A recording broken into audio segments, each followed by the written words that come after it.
బిడ్డ నా ఇంటికి వచ్చి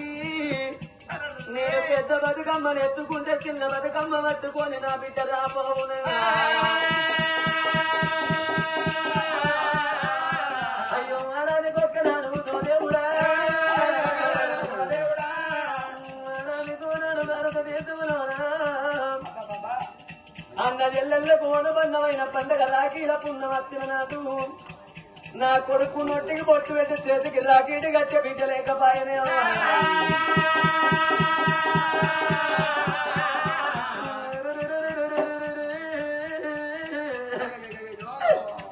ఆడ జన్మమెత్తి భూమిని కసి అమ్మాను పిలిపించుకొని ఆడతను పారుతనము అన్నరమ్మా